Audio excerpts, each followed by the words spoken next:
Hello, friends. John Eldredge here. You are most welcome as we start our third installment in the series that we've been tracking through on envy. A series originally aired a couple years ago, but we felt it was really timely to listen to it again. And I think many people are finding that to be true. Some of you didn't catch it in 2017 when we aired it. Others of you are saying, man, heard it then, even more important now. So here in the week of January 28th, welcome back to the Ransomed Heart podcast, picking up in part 3 of Envy.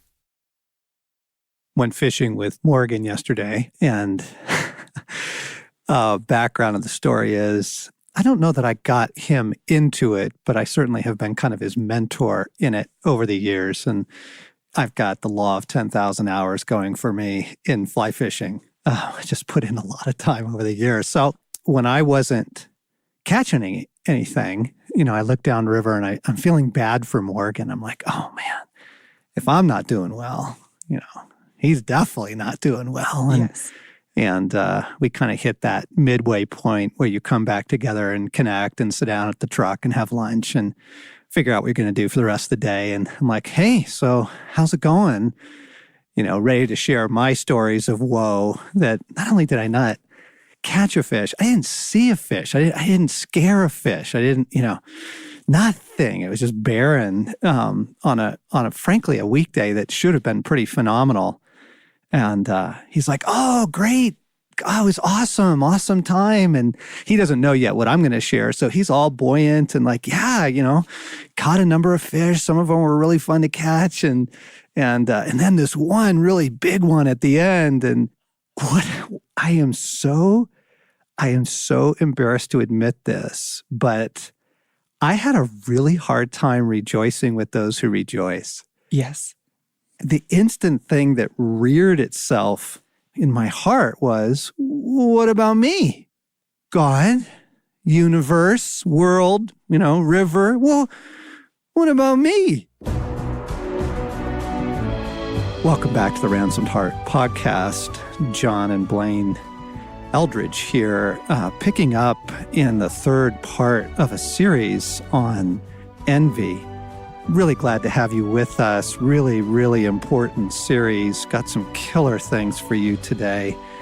If you haven't tracked with us on this particular series, really want to encourage you afterwards to go back and pick up that podcast, or maybe pause here and go listen to the first two, because we are building through some thoughts and laying some foundation on some things. And we've been talking about the nature of envy, the culture of envy that we live in. We've been talking about the warfare of envy, which I think may be actually one of the most surprising and critical pieces of what we have to say. I don't know that most people, even very spiritually attuned people to warfare type issues, really appreciate just how horrible envy is and how much devouring it allows in. And of course, that was last time. And this week, we're going to pick up in kind of a little bit of a different direction.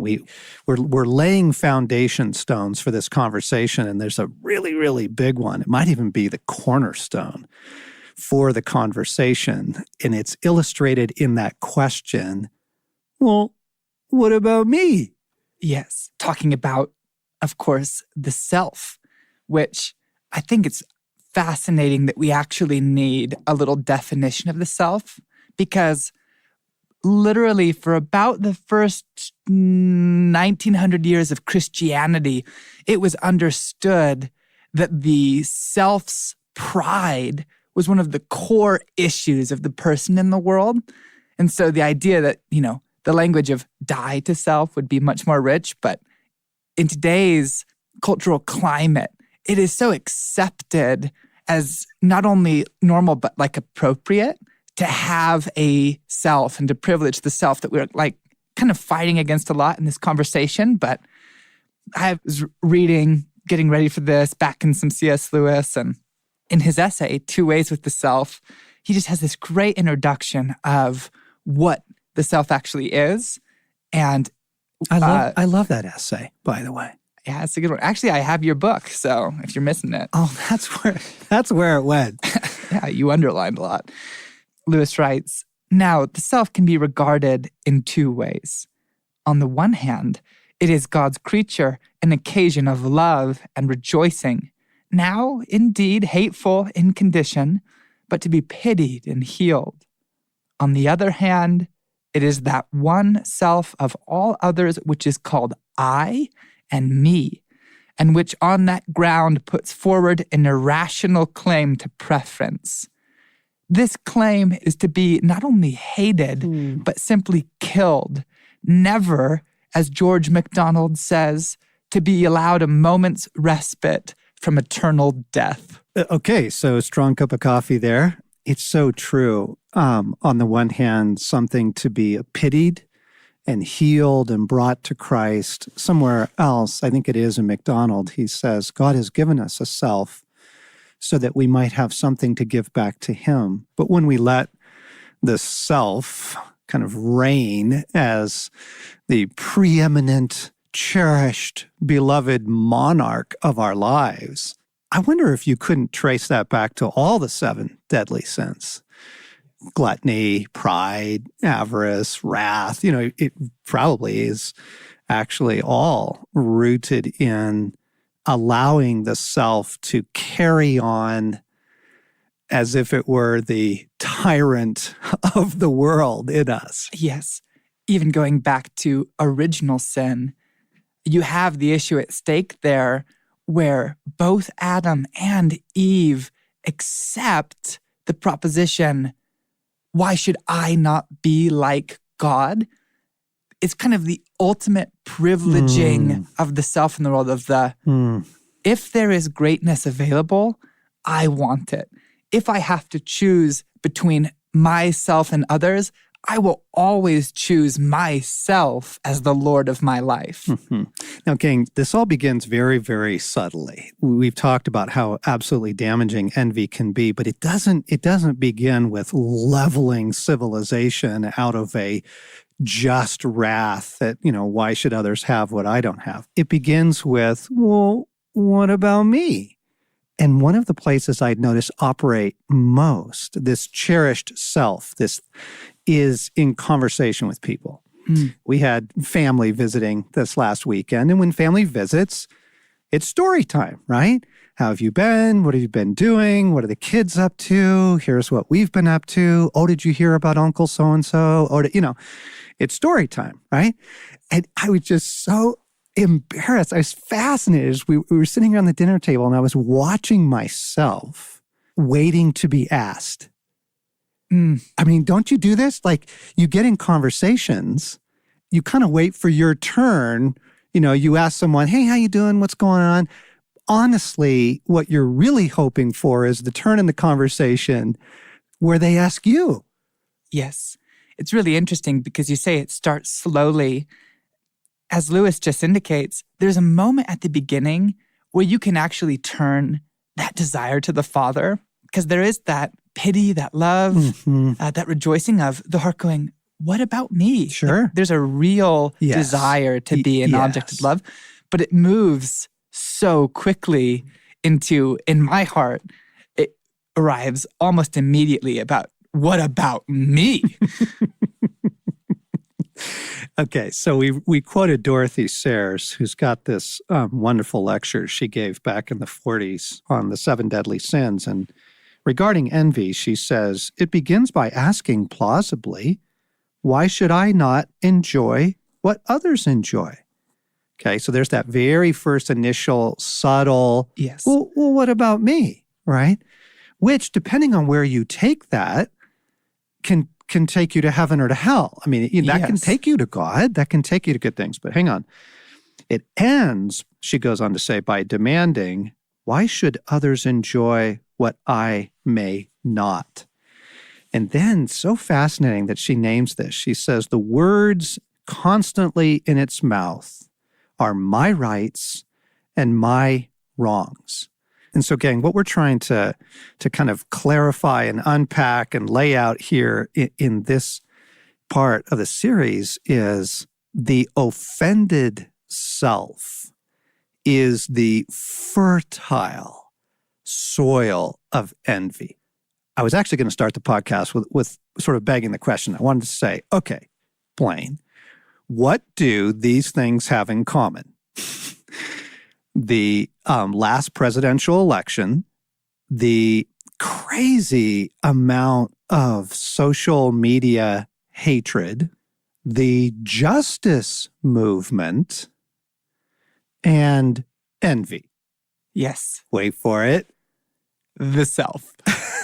It's the offended self. Yes. You can see it in our politics. I mean, politics is not about the common good. It's just not. It's, we talk about special interest groups. Well, the whole thing is driven by self-interest. It's who can you get mad enough to join your side against all the other guys, right? Yes. And it's almost all self-appeal, ultimately, right? They're doing this to our country. They're doing that to our, but it's really, aren't you offended? And it's so crazy because we live in a moment, and I know we'll probably get to this more in a minute, but it's masquerading as equality. And that's one of the great ironies of the self, because we're not actually talking about kind of the Buddhist erasure of the self into the universe. Like, there are real alternatives. But what we have right now, ironically, is that the self, in prioritizing itself, chooses to eliminate all difference, because variety and even contrast is kind of necessarily qualitative. I mean, like, yeah, there are. And seemingly unjust. Yes. Right? And so you have, as you were just saying, to go through those, like, it's fascinating that the social justice movement is very often so much motivated by a variety of, look at those people who are doing that thing, like, that's not allowed, but also, like, this identity shouldn't be touched. And, like, you cannot touch or talk about the relative worthiness of a person's position in the world. Right, right. And that there even could be inequality of status based on, for example, your character, right? Yeah. Or your appointed calling by God, or your gifting. But see, it's a fascinating thing.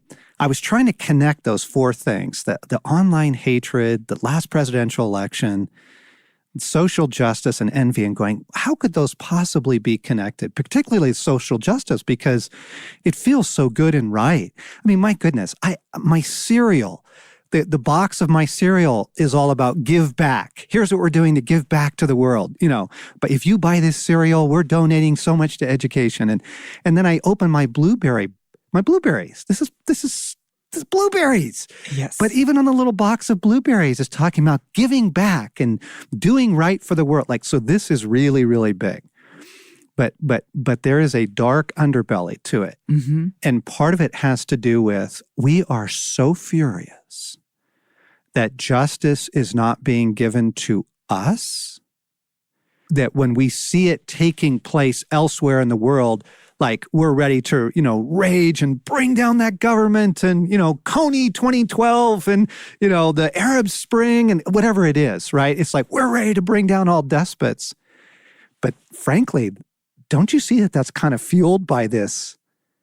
And what about me? And if you need to prove it, if you need a test in your hand, just imagine going back to any of those movements and going like, that's worthwhile, but I don't personally feel like jumping in on the movement to change education.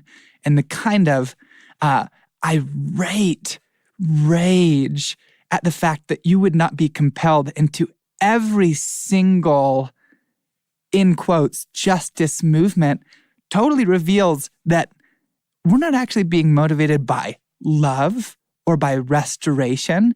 Like, we're taking the self's counterfeit, which is equality, which is equalness, but, Yes. Picked up a book by a British social commentary and a guy who used to write for a number of American publications, Henry Fairley, published back in the 70s, entitled The 7 Deadly Sins Today. One of the things that Fairley does really well is talk about envy in its social implications. Okay. He says this: one of the destructive forms that envy takes today is the widespread assumption that everyone should be able to do and experience and enjoy everything that everyone else can do and experience and enjoy. Can you just feel that? Well, yeah. Right? That thing in us? Yes. It's so fascinating. Even just to jump in right there, it was actually last night, for whatever reason, reading the creation story in Genesis. And there was a thing, this particular time was just fascinating to me. And it is the variety that is so emphasized in that story. In response, like, envy is almost the ultimate renunciation of the way that the world is made. Because as God is going through, he's like, and these trees will produce fruit and seeds in their kind and reproduce in theirs. And there's like this proliferation of uniqueness, of special abilities. And that is so different than what Henry Fairley is just describing of everyone should be able to do everything. Everything should be the same, which is not actually how God has made the world. Literally, like, it's not how the world is made. Nor is it what equality means or what even justice means. So we'll get there, gang, but we're just trying to flush right now, and you can feel it rising in you, I bet. It's this self, and the self asserting its rights, So Fairley goes on to say, we are today surrounded by young people who think they are artists and poets because they think they have the right to be artists and poets.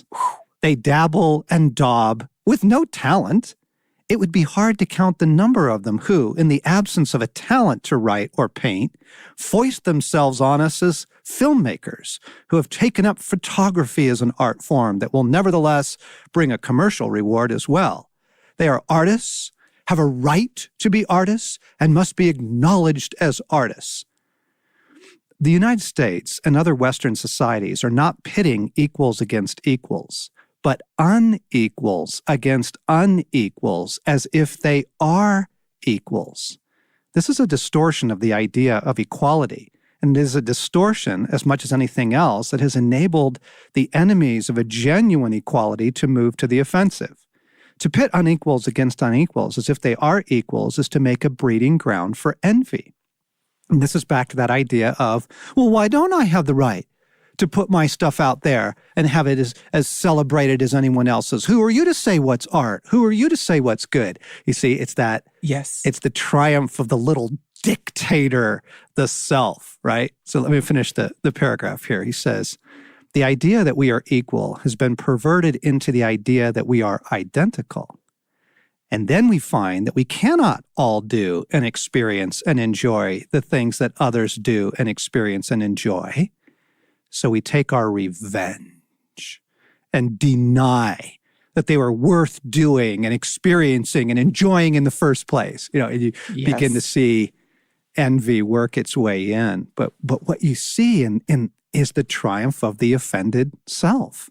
It was so interesting. I know I mentioned before the Scandinavian law of equality and the tall poppy syndrome. Couldn't remember what it was called, so I went back and looked it up, and it's the law of Janta, and it was introduced by this fellow Axel Sandemas in a novel, but he was pretty clear that he believed he was actually just pointing out what had been culturally proliferating in Scandinavia for some time, and he laid out kind of the 10 laws of this kind of equality, of this renunciation of difference, and they are fascinating because they literally are put as phrases like, you think you have something to teach us? You think you are better than us? And there are like 10 of them. And then he concludes with this possible 11th that's so fascinating. And it's, you think that we don't know anything about you? Where there's both this, how dare you think that you would actually have kind of a better way to come in and teach us? Like, what's wrong with my way? Like, it's a ridiculous statement, actually, if you look at the world. Like, there are better and worse ways to make tables, but still the self is just my way is as good. Yes. But then there's that final thing also, which is that external move then to destroy, which we've been talking about with envy, but it's there of, if you come in and try to instruct in a better way to do anything, a justice movement, write a novel, a better way possibly to think about loving your wife, watch and see the impulse of people to find something wrong in that teacher. Yes. And they'll go, and you think we don't know something about you? If your way is actually better, and we can't logically defend that we are as good a musician or as good a parent, we'll take the next best, which is just to say that person isn't actually a very good person to begin with. Exactly. It's the revenge of the offended self. Yes. And what we were talking about, those of you who've been tracking with the series, is the radical egalitarianism of the culture. It is so utterly opposed to the gospel. And, you have the offense of the cross, right? To try and go out to the world today and say, you actually are a sinner and have no rights to claim before God, but in his love and mercy, he has sacrificed himself for you. It's so offensive to the little dictator self, right? And I was reading the end of Matthew last night. Jesus has been teaching on the kingdom. Matthew 13:53 picks up, when Jesus had finished saying these parables, he moved on from there. Coming to his hometown, he began teaching the people in their synagogue, and they were amazed. Where did this man get this wisdom and these miraculous powers? They asked. Now, the thing is, you don't hear delight in that. Like, oh, how wonderful, Joseph and Mary's son, he's finally made something of himself, Yes. Look at the wonderful things he's doing. That's not what you get. Listen to this. Isn't this the carpenter's son? His brothers, James, Joseph, Simon, and Judas? Isn't his mother's name Mary? Aren't all his sisters with us? Where did this man get all these things? And they took offense at him. Like, yikes, gang. Like, do you hear the offended self? Okay. And the reason that we're driving into this from, 7 different angles is because the offended self is the breeding ground for envy.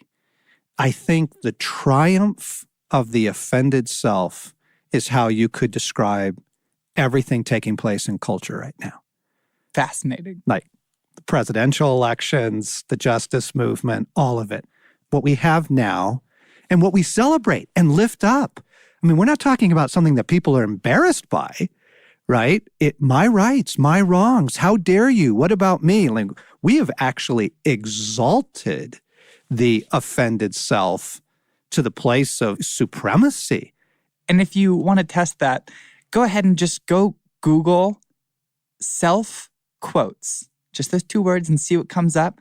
It is equal parts appalling and nauseating because you know what you get. It's every variety of, you are wonderful, you are powerful, the you in the world is the irrevocable center of a destiny. And you're like, holy what? Yeah. Like, that's a crazy claim, and I don't think that's true. Yeah, not only untrue, but very dangerous. But of course, okay, so the other classic example would just be the victim mentality, right? Everybody knows now that if you want to attain any sort of social status, if you want to secure any kind of public policy in your advantage, you have to present yourself as victim, right? We are the victimized what?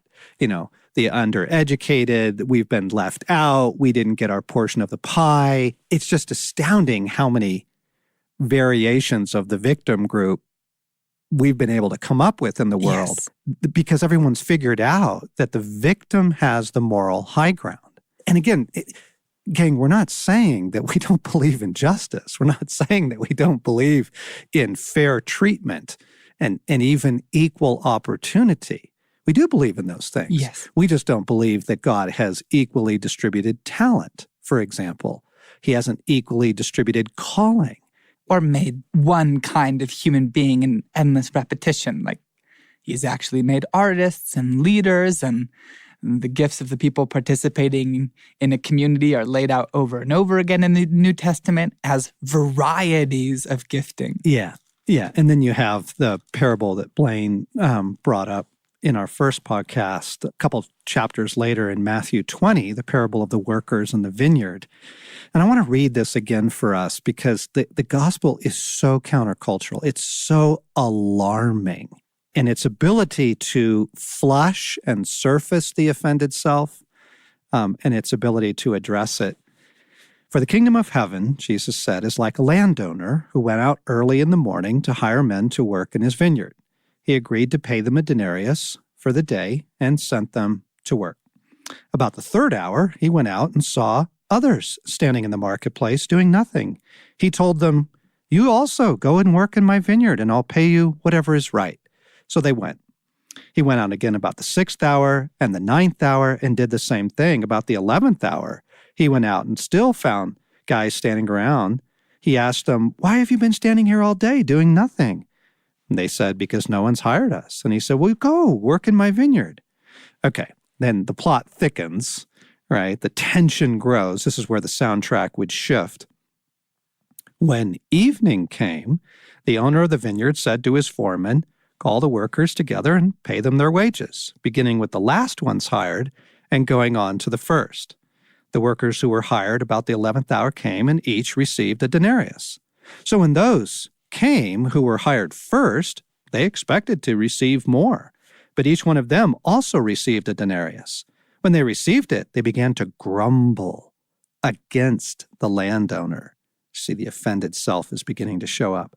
"These men who were hired last worked only 1 hour," they said, "and you have made them equal to us who have borne the burden of the work and the heat of the day." But he answered one of them, "Friend, I am not being unfair to you. Didn't you agree to work for a denarius? Take your pay and go. I want to give to the man who was hired last the same as I gave you.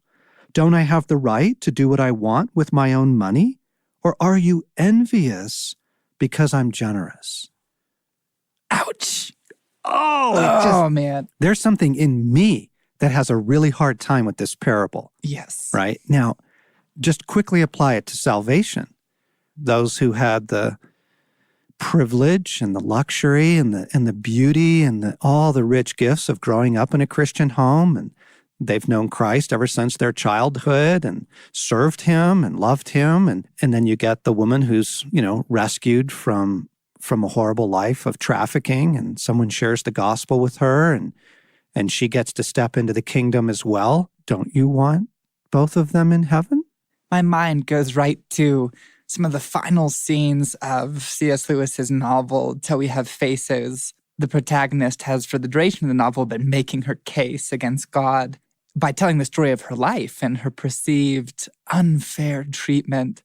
And at the very end, she's actually being ushered into the courtroom, the kind of heavenly court. And she's told not to worry. She goes in and she's told, "Whatever you get, you won't get justice." And she asks her guide, "But is God not just?" And he goes, "Oh no, how would it be for us if he was?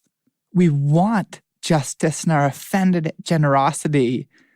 And yet the only thing we have to stand on is the generosity of the kingdom, is the logic of invitation." And grace. Yes. And grace and grace. So here's what we are offended by. We are offended by the unequal distribution of gifts and birth and opportunity.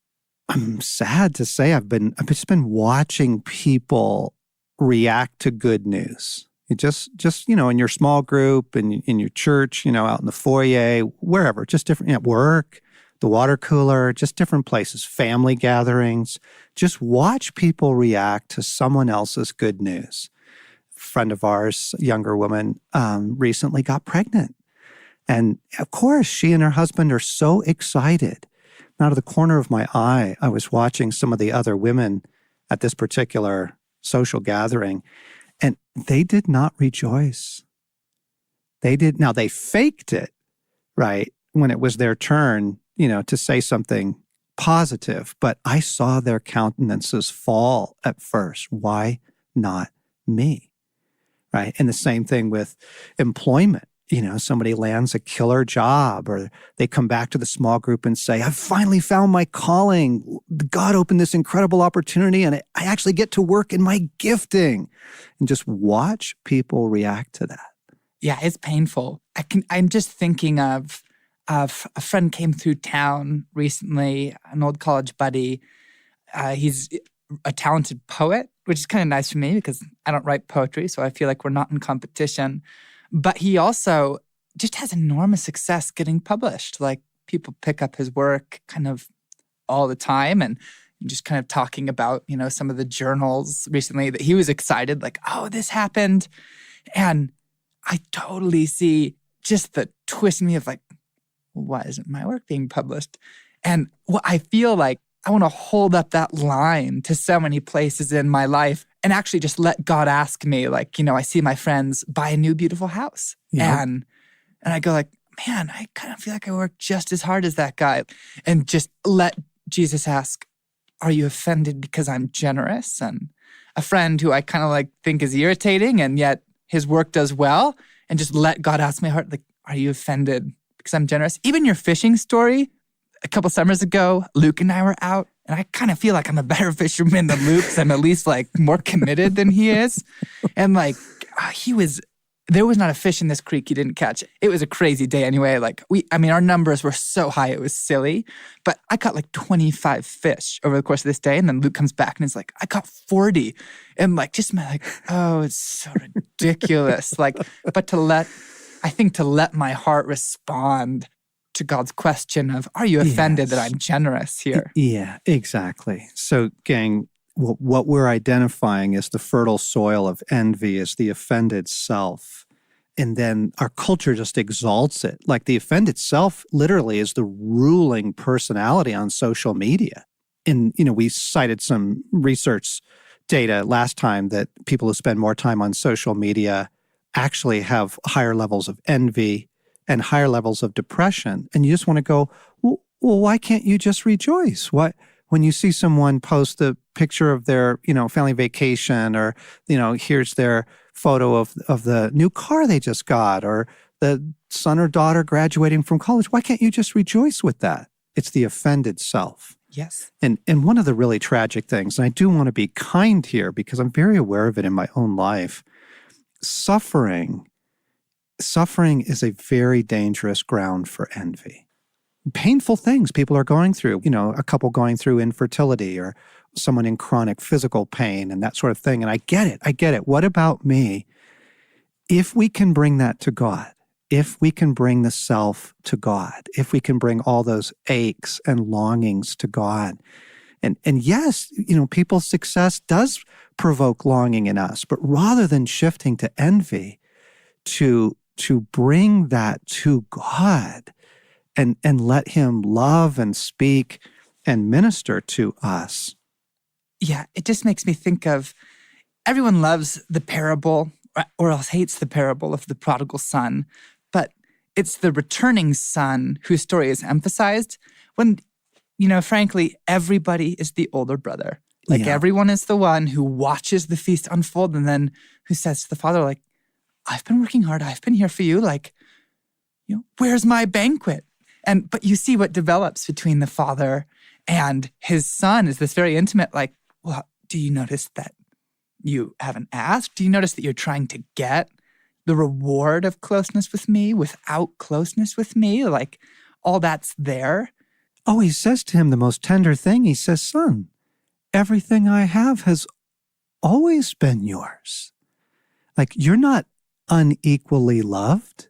Yes. You are not unequally chosen. You are not unequally out of my affection, my eyesight, my care.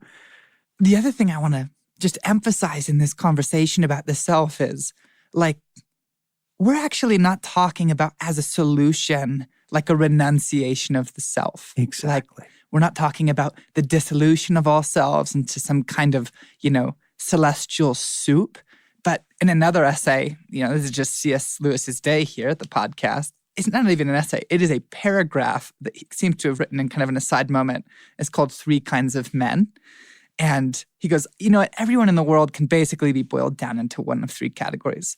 The first, there are people who functionally seek their own pleasure, their own joy, and they will only seek the pleasure of another up until the point where it requires real sacrifice from them, at which point they won't. So even if they're helping others, they're functionally, type 1, seek their own pleasure. Type 2, he says that there are also people who acknowledge that there are some claims on their time. It might be the community, it might be the nation, it might be God, but this is that neighbor I think everybody has who keeps his lawn super clean and is really duteous in certain areas. But if you were to ask him for a generous act, you just see yes, he's acknowledging that there are certain areas where he has to act in a generous way. And then I just love this. He goes, the third kind of people, Lewis writes, have got rid of the tiresome business of adjusting the rival claims of self and God by the simple expedient of rejecting the claims of self altogether. The old egoistic will has been turned around, reconditioned, made into a new thing. Again, not talking about the elimination of the self. Actually, the kingdom of God has the restoration of the self into this both very alive and very obedient. And that's probably a whole other podcast. But there just is the hopeful thing out there of Jesus has a self, but he has a self that only does what he sees the Father doing and is generous and fun. Yes. And that is the alternative, not radical equality or dissolution. Yeah, or some sort of angry turning on the self. Yeah. To kill the self out of some sort of vengeance, even vengeance against God. Yeah. Right? So, gang, we're gonna pick this up next time. We've got so much more to cover here, including what do you do with the self. But what we wanted to point out in this episode was envy is so rampant in our culture today, so rampant in all social relationships because our culture is exalting the offended self. It's not a source of shame. It's not a source of embarrassment. It's, you write back that company and you angrily demand this and you post this online and offense is a right. Yes. Not a source of embarrassment in our culture. And one last thought, I was also struck by the English poet George Herbert says, to be in both worlds full is more than God was, who was hungry here. So referring to the life of Jesus and foxes have, holes, but the Son of Man has no place to lay his head. He's saying, whoa, hang on, appetite, hang on, self. You actually don't get fullness in this life. You get gifts, you get grace, you get generosity, but to demand fullness will set you up for 1,000 horrible things, including envy. Of just, they have a house, why don't I have a house? They have a wife, why don't I have a wife? They have kids who love God, why don't I have kids who love God? And whoa, just hang on. Remember that riches beyond your wildest imagination are yours in the coming kingdom. And this life is actually not about everyone being full all the time. We have to pause there. So much more to say. You've been listening to the Ransomed Heart podcast with John and Blaine Eldredge, talking in a series on envy.